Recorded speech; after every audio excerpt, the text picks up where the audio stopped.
Que Jesus nos ampare, que a espiritualidade que aqui se encontra nos fortaleça, nos ajude a nos conectarmos com as lições que o nosso Jesus, através dos bons espíritos, nos ofereceram com a construção do Pentateuco, de Allan Kardec para todos nós, como vozes dos espíritos. Vozes conclamadas por Jesus para nos auxiliar em caminho. Ele que nos disse que não nos deixaria sós. Ele que disse que ia, mas prepararia um local para nos receber. Ele que aqui esteve nos presenteando com todas as orientações vividas e ensinadas para a humanidade. Então, o tema, como disse o nosso amigo, nosso irmão, que me foi solicitado hoje, é as crianças e o Evangelho no lar. Então, quando a gente pensa que um assunto como esse é um assunto muito simples, puxa vida, Evangelho no lar, os espíritas estão acostumados, que isso é uma prática muito comum nos lares espíritas. Mas também, além da prática do culto do Evangelho do lar ser importante para os espíritas, nós, os espíritas, deveríamos nos atentar um pouquinho mais para as nossas crianças. E nesse momento, então, a gente começa a pensar em algumas perguntas que não querem calar. Afinal de contas, quem são nossas crianças? Quem são? Aí poderiam me dizer, são espíritos. Espíritos renascendo para que pudéssemos auxiliá-las. Ah, entendi. Então, por que estamos juntos em família? É outra questão. Há algum motivo para que a espiritualidade nos juntássemos nesta encarnação em família? Tem algo por trás disso tudo? Como é que se planeja uma família? É fácil o planejamento reencarnatório? E nos dias de hoje, quando nós estamos falando o tempo todo de transição, mundo de regeneração, nunca foi tão importante pensarmos em nossas crianças. Nunca foi tão importante pensar na nossa família. As famílias hoje necessitam por demais da nossa boa vontade. Quando olhamos para uma imagem como essa, parece suscitar assim, nossa, mas como Jesus sempre esteve no meio de nós. Mas ele também disse que ele tinha um olhar, uma atenção para as crianças. Num tempo em que as crianças não tinham muito o que falar, num tempo em que uma criança não tinha voz e nem sequer muito observada, cuidados para com a criança. Naquele tempo não tinha vacina. Além de não ter vacina, a alimentação era precária. Os cuidados de higiene, há pouco foi citado, na época do Cristo, os cuidados da higiene também. E hoje? Será que a gente foi formando uma família, um grupo familiar, apenas porque precisamos reencarnar? Vamos em frente. E qual é a minha responsabilidade perante as crianças que me chegam. Não são só os nossos filhos, nossos netos, sobrinhos, até mesmo aquelas que chegam na casa espírita. Porque a casa espírita é a casa de uma grande família. Cadê as crianças? Então, como o tema é Evangelho no Lar, qual é a importância desse culto no lar? Mas aqui eu tomei cuidado para colocar um E maiúsculo. Então deve haver alguma relevância. Porque quando imaginamos Evangelho, a gente logo pensa num livro. Mas será que é apenas ler com nossos filhos o Evangelho? E por último, porque a gente poderia construir um monte de interrogação, eu me perguntei para mim mesma qual a maior lição dessa convivência. E a gente começa a pensar, porque somos espíritas, buscamos o livro dos espíritos. Como o nosso amigo Chambarelli, ele estava falando que muitas pessoas vão falar sobre esse tema. É uma semana onde todo mundo está conversando sobre isso. Então, vai ter assuntos que vão ser repetidos. Porque ninguém sentou e conversou sobre o que cada um iria trazer. Ganhamos títulos, temas para conversar. Mas aí eu pensei, saber qual é a finalidade, qual é o objetivo de renascer, da encarnação, isso vou deixar para os outros. Mas eu encontrei uma pergunta no Livro dos Espíritos, que é essa aí. Qual, para estes, as crianças, a utilidade de passar pelo estado de infância? Para estes também poderíamos pensar os espíritos que renascem. Essa pergunta foi feita aos espíritos maiores por Kardec. E a resposta foi a seguinte: encarnando com o objetivo de se aperfeiçoar, o espírito durante esse período é mais acessível às impressões que recebe, capazes de lhe auxiliarem o adiantamento para o que devem contribuir os incumbidos de educá-los. Agora, aqui, a gente pensa um pouquinho. Desde o dia que recebemos nossos filhos em casa, qual foi nossa preocupação? A primeira preocupação que tivemos é dar a eles condições de sobreviverem dignamente, tanto na saúde, como na educação.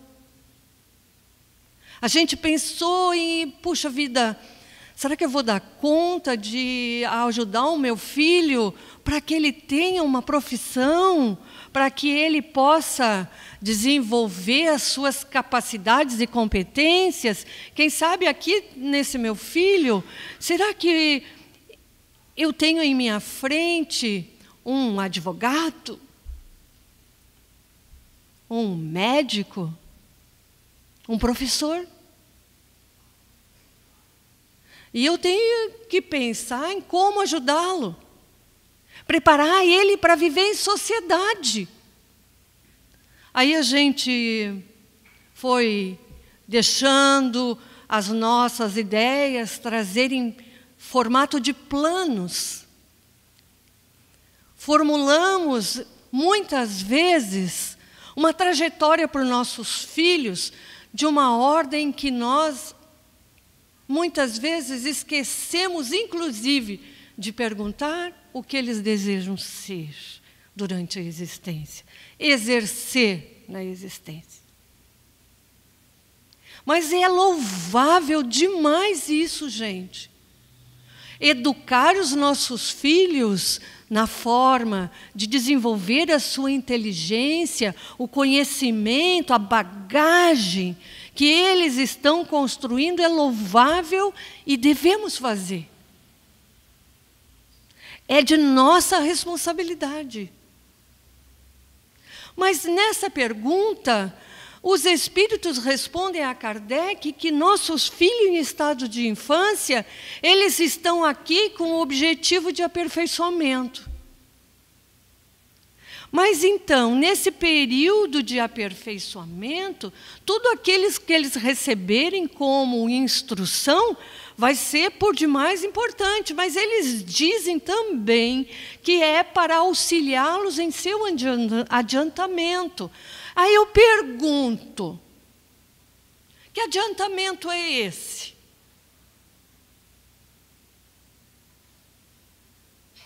Sabemos que a humanidade está carente de adiantamento.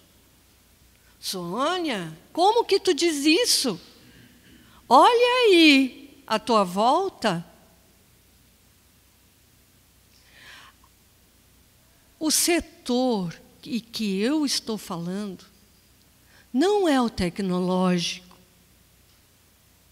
não é o científico, não é na educação formal. Não estou falando de celular nem de internet. Eu estou falando de um aperfeiçoamento para o espírito de ordem integral. Nós lutamos para que eles tenham, mas lutamos de verdade para que eles cresçam. Como os espíritos aqui estão dizendo? Ou está faltando alguma coisa? Será que quando os nossos filhos crescerem, vamos olhar para trás e dizer, eu cumpri com o meu papel de pai, com todo o conhecimento espírita que eu tenho? Ou eu só estou cumprindo um papel de pai, aquele que dá possibilidade para o filho ter tudo o que ele deseja na vida? No Livro dos Espíritos, na questão 385, tem lá algo bem interessante. Os espíritos só entram na vida corporal para se aperfeiçoarem, para se melhorarem. A delicadeza da idade infantil os torna brandos, acessíveis aos conselhos da experiência e dos que devam fazê-los progredir. Nessa fase é que se lhe podem reformar os caráteres e reprimir os maus pendores. Tal o dever que Deus impõe aos pais. Missão sagrada de que terão de dar contas. Assim, portanto, a infância é não só útil, necessária, indispensável, mas também consequência natural das leis que Deus estabeleceu e que regem o universo. Nessa fala dos espíritos, nessa construção de Kardec, aqui fala uma coisa que nós não estávamos ainda levando em conta. Aqui fala num aperfeiçoamento de ordem onde o caráter tem predominância. E como seria esse ensinamento, essa possibilidade de reformar caráteres? Todos nós que aqui estamos hoje, todos nós, para chegar onde estamos, alguém teve que nascer antes de nós, nossos pais. E nossos pais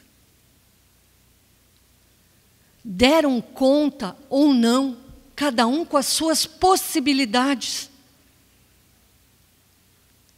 Nós chegamos onde estamos. Ninguém dá o que não tem. Mas todo mundo chegou até aqui, não chegou? A maioria de nós tem filhos, netos. O que eu estou fazendo em relação ao caráter de quem eu assumi esse compromisso? Qual é o meu cuidado?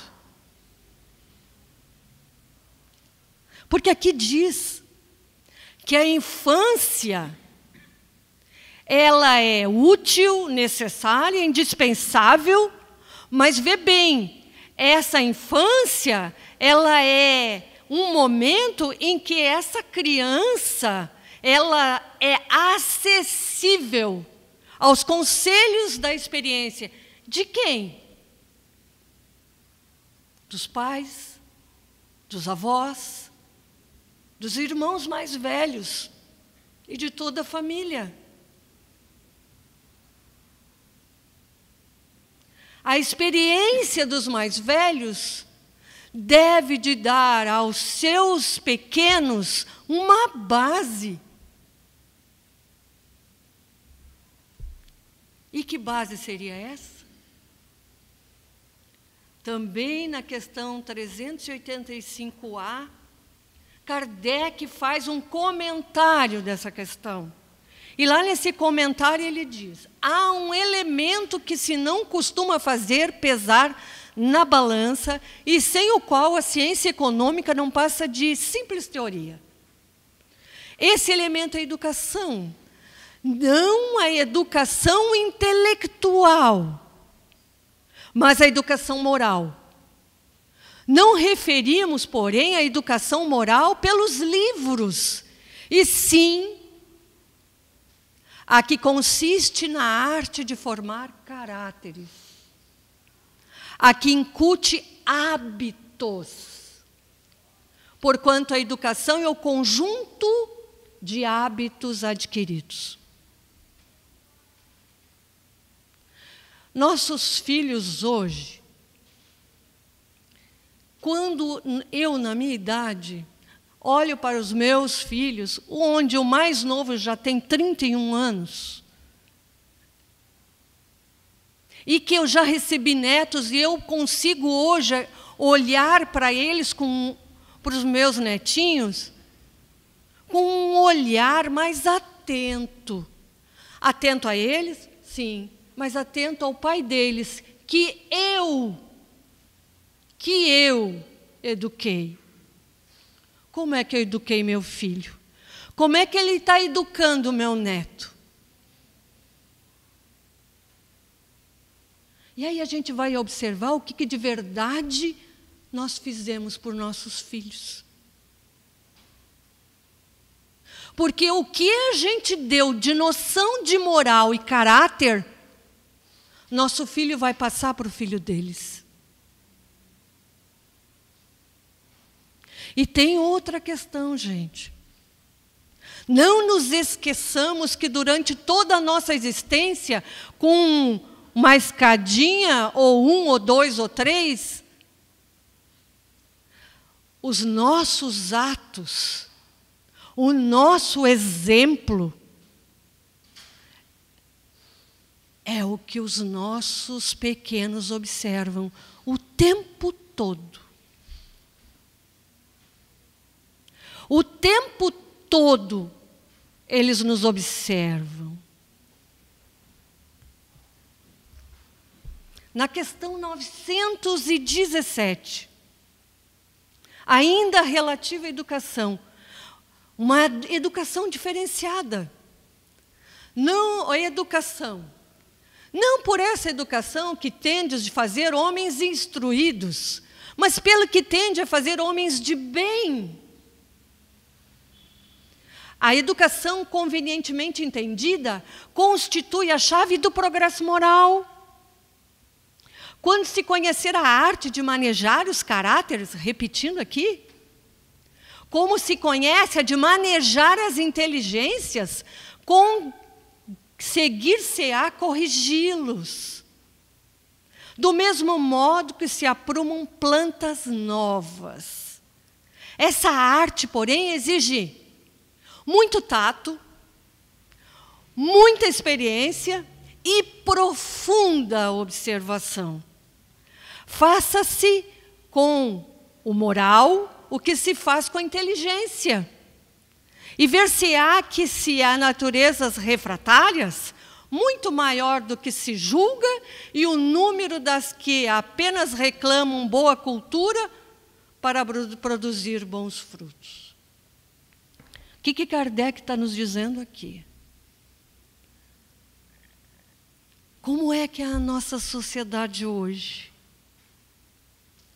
Como é que as famílias estão educando os filhos hoje? Está todo mundo tão ocupado. Está todo mundo tão interessado em tudo que é fora do lar.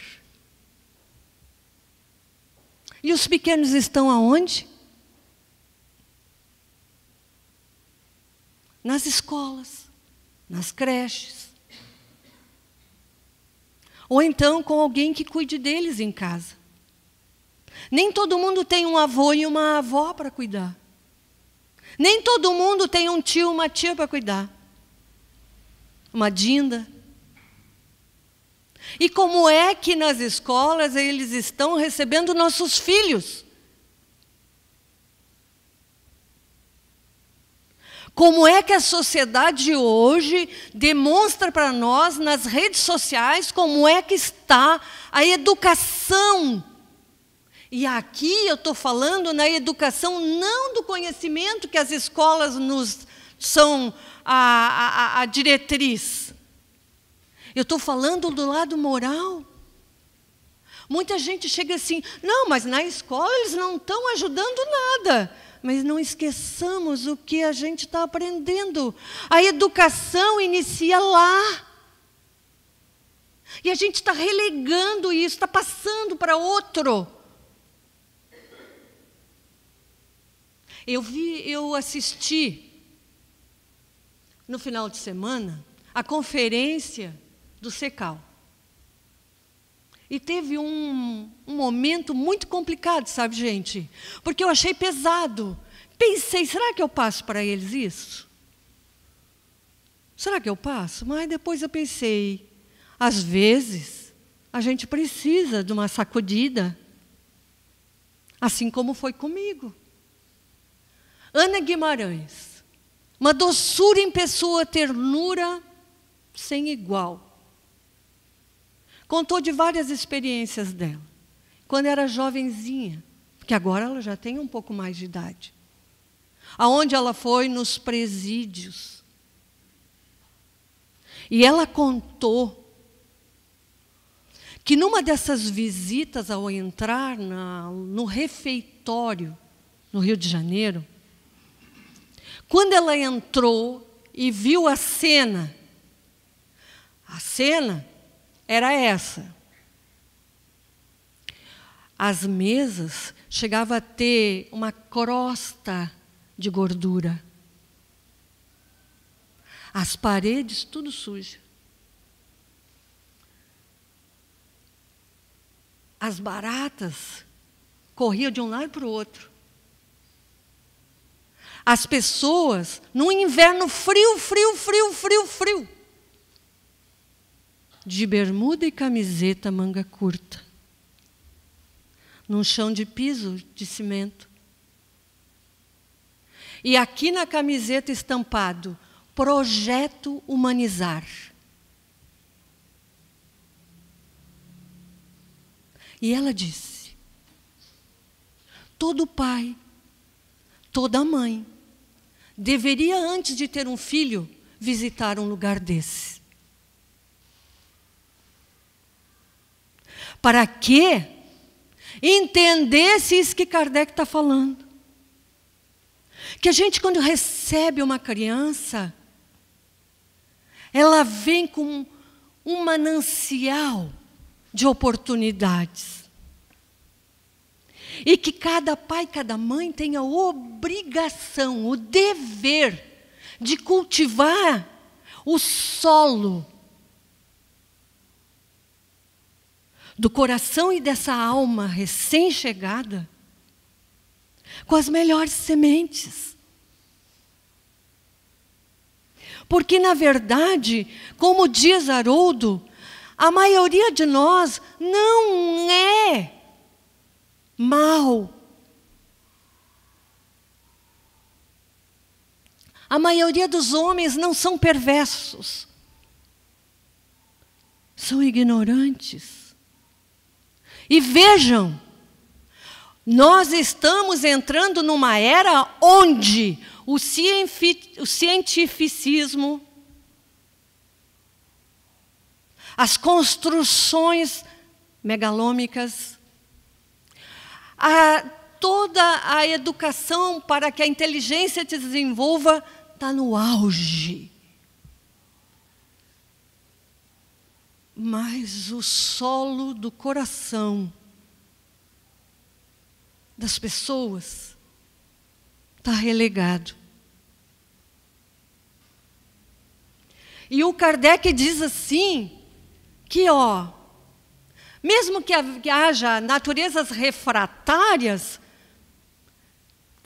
ele diz isso, o que falta de verdade é uma boa cultura. Não a cultura de hábitos, assim, no sentido de, com licença, por favor, mas aquela cultura dessa boa semente.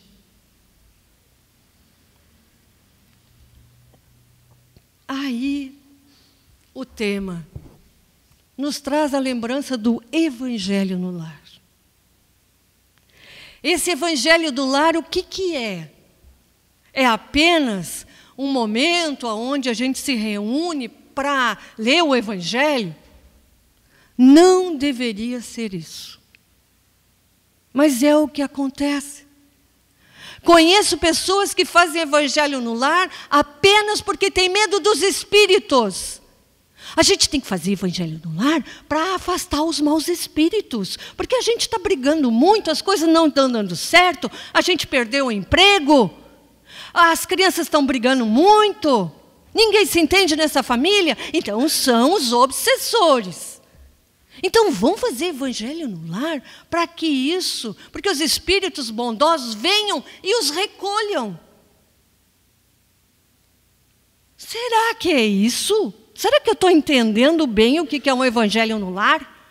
Evangelho no lar é Jesus batendo na tua porta e dizendo assim, eu estou chegando. Partilhem as mensagens, as lições que estão contidas nesse livro, para cultivar a boa semente no solo do coração de teu filho, para que ele possa ser evangelizado. E você? Está sendo evangelizado? Você está dando um bom exemplo de alguém que de verdade está sendo evangelizado pelo Cristo? Evangelho no lar é aquele Cristo dizendo, eu não os deixei órfãos. Prestem atenção em tudo que já foi dito. Reúnam-se em família. Não é momento de dizer, olha, essa mensagem é para ti. Olha, só pode ser para o fulano. Fulano devia estar aqui para ler essa mensagem. Não, é para mim, é para ti, é para todos nós. Mas aí a gente pensa assim, a gente está falando de criança. Como fazer com um bebê? Como fazer com uma criança de 4 anos para que ela aproveite o Evangelho no lar? E o jovem? O adolescente? A maior evasão nos centros religiosos, não precisa ser centro espírita, é do jovem.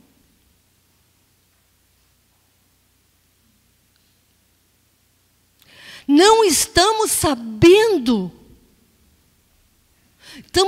A gente está dando mostra aos nossos filhos que a gente ainda não se evangelizou. Como é que eu faço o evangelho no lar? Se eu tenho um bebê, bota uma música legal, calminha, para ele ficar tranquilo. Faça o evangelho no lar curtinho, porque ele não vai ficar muito tempo ali sozinho. Ele vai querer a tua atenção, e se ele necessitar, o dê. Que ele participe daquelas emanações amorosas que a gente vai dividir. Se for uma criança um pouquinho maior, não vai parar. Não adianta vir para uma criança de 3, 4 anos, porque agora essa leitura do livro dos Espíritos é do Evangelho segundo o Espiritismo com a mensagem de Fenelon. A primeira coisa que eles vão fazer é começar a bater a mão na boca, começar a rabiscar, ou começar a sacudir o pé, e daqui a pouco eles estão saindo, ou arrumando uma coisa para dar bronca neles na mesa, e dizendo, senta aí, menino, você precisa ouvir. Eu tenho ouvido muita gente bacana falar de evangelho no lar com criança. Porque evangelho no lar com criança não pode ter essa configuração, não. Eles têm que gostar de estar lá. Ô mãe, olha aqui, ó. Está na hora do evangelho. Hoje eu escuto assim, ai, que droga, de novo. Ah, eu não quero. Então, muita gente, tipo Haroldo, Rossandro, e tantos outros, Simão Pedro, todos esses expoentes nos dizendo que devemos adaptar as condições para que nossos filhos participem. E aí a gente começa a pensar, quem sabe uma historinha? Uma história. E quem sabe contada assim, como se o pai fosse um personagem, a mãe outro personagem. E tentar encontrar um moral da história e vir descobrir o que Jesus teria para nos oferecer nessa questão. Ou quem sabe, apaguemos a luz, buscamos um lençol, vamos lá para o quarto da criança e vamos brincar de cabaninha e vamos ler uma historinha de Jesus. Tem que ter prazer. Eles têm que prestar atenção. Para que depois eles não digam que não lembram nem do que a gente falou no Evangelho. Ou então, ainda mais legal ainda, existe gente como Simão Pedro, que disse que muitas e muitas e muitas vezes ele pegou carrinhos e brincou debaixo da mesa com o seu filho, onde os carrinhos eram personagens. E eles construíam as histórias e ele ensinava moralidade para o seu filho de 3, 4, 5, 6 anos. Quanto ele necessitava de atenção maior. Mas aí, sabe, gente, precisa tempo. Você vai ter que pensar na história para contar para o teu filho. Você vai ter que ler antes para saber como é que vai fazer. Mas a gente não tem tempo. Ah, Sônia, mas isso eu não tenho tempo. Mas aí existem alguns livros, gente. E o bacana é que hoje em dia tem uma variedade muito grande de livrinhos. Também foi falado, tem uma coleção muito grande na livraria. Tem uma coleção muito grande na biblioteca. Tem na internet. Aonde pode ter, inclusive, a historinha e um desenho para eles pintar sobre a historinha. E ainda eu achei legal que tem um que se chama O Evangelho segundo o Espiritismo para a Infância e Juventude. Olha que bacana! No tempo das minhas crianças pequenas não tinha isso aqui. Olha só, um pouquinho antes, né, gente? Olha só, Maurício de Souza, Jesus no meu lar. Tem aqui na livraria, tem. Mas, como o tempo também passa rápido. Sempre a gente costuma dizer que o tema é vasto demais, que a gente teria muita coisa que conversar, porque aqui nós estamos falando do Evangelho no lar. Um momento em que a gente parou para reunir a família e tentar ver o que falta no mundo. Compreensão, amor. Trazendo Jesus para nos orientar. E quando eles ficarem mais na juventude, um pouco maiores, estão adolescentes, deixar os filhos perguntar. Deixar eles dar opinião sobre os assuntos ventilados, não precisando mais ter historinha, mas a própria mensagem do Evangelho, deixar eles falar. E eles também escolherem um assunto para o próximo encontro. Debater, conversar, dialogar. A gente não dialoga com os filhos com relação à doutrina, sabe por quê?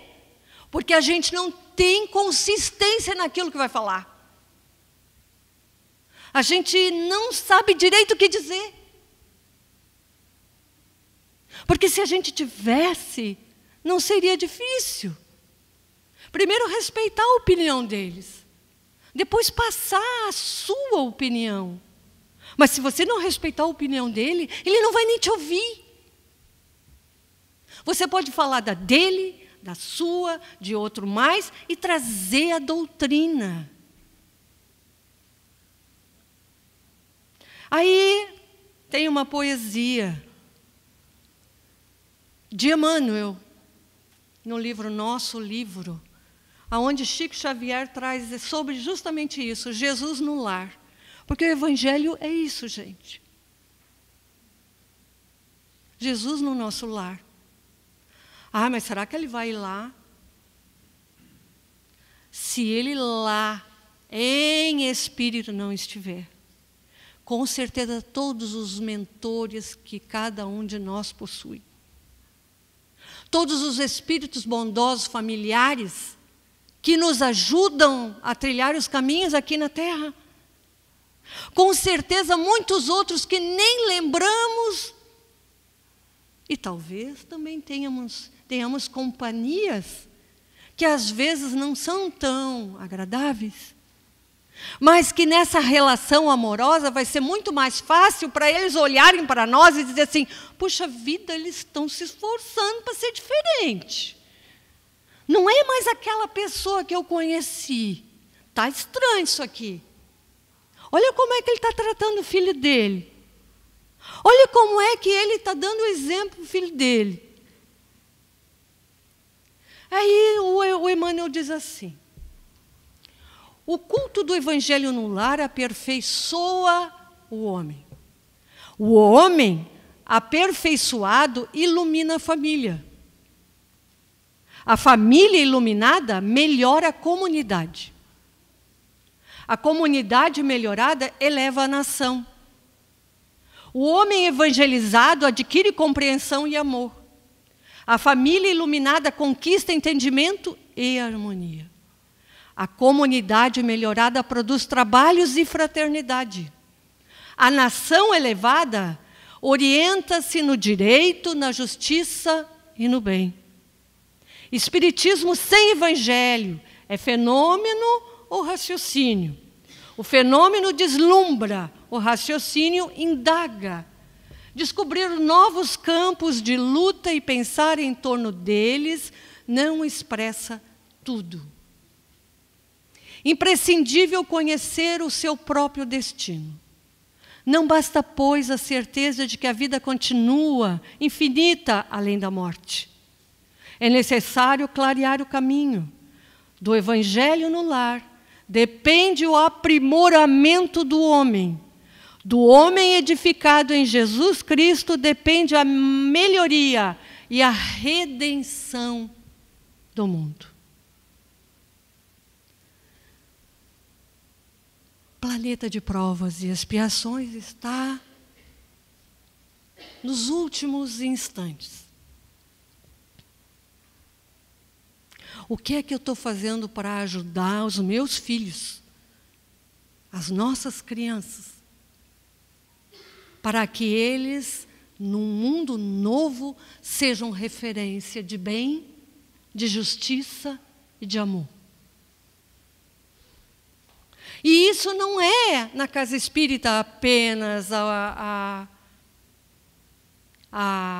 formadora de caráter. Porque aqui também se aprende, tem evangelização, tem doutrina, tem estudo. Mas é lá no lar que tem que começar um interesse por isso. Os pais trazerem as crianças, incentivarem isso no centro espírita, que aconteça essa evangelização, participarem. Porque eles vão estar colaborando com o bem do seu filho, na ordem que a gente costuma deixar meio de lado. E a última questão que eu botei lá, qual a maior lição dessa convivência? Aí essa questão me surgiu no dia que eu assisti uma palestrinha, ou melhor, um trechinho de Raul Teixeira. Ele foi entrevistado e foi perguntado para ele toda essa questão do evangelho no lar. Como é que isso se processa? E aí a última pergunta foi essa. Afinal de contas, qual é a lição dessa convivência? O que tu pensa, Raul Teixeira? Qual é a lição dessa convivência? O que tu poderia dizer? E ele disse, é a de que todos nós temos o que dar e o que receber. E que Deus conta com a gente. Jesus conta com a nossa boa vontade. No planejamento reencarnatório, tudo isso foi aventado, falado. Foi planejado para que tudo desse certo, para que a gente crescesse e que mais à frente, quando viessem nossos filhos, a gente desse condições para eles irem mais à frente. Então, o evangelho no lar não é só um dogma, como aparece para muita gente. O culto do evangelho no lar como um dogma. Mas é a visita de renovação que nos chega através de Jesus. Para nós e para os nossos familiares. Para nossas crianças nem se fala. E que a nossa experiência qualifique a vida deles. Orientado pelo Evangelho de Jesus. E a gente pode simplesmente dizer, meu filho, olha, tem muita coisa aqui que eu ainda não entendi. Parece muito difícil. Mas uma coisa eu tenho certeza. Eu ainda vou entender. Talvez até tu um dia vá me ajudar a compreender melhor. Quem sabe quando você for meu pai, você tenha mais bagagem e possa me auxiliar. Mas hoje, o que eu posso te oferecer é o meu entendimento, a minha experiência e o meu exemplo. Mas tem um guia, tem um roteiro, tem os evangelhos para nos ajudar. E sabe, quando o planejamento reencarnatório foi feito, talvez cada um de nós, ou cada filho nosso, ou cada criança que a gente tem no lar, chegou para o seu pai, para a sua mãe, e disse, eu vou voltar com vocês. E eu só peço uma coisa. Não me deixa falhar de novo. Não me deixa cair de novo. Não me deixa perdido em mim mesmo. Eu conto com você. E nós contamos com o Cristo. Muita paz para todos nós e que Jesus seja sempre a nossa luz. Que assim seja.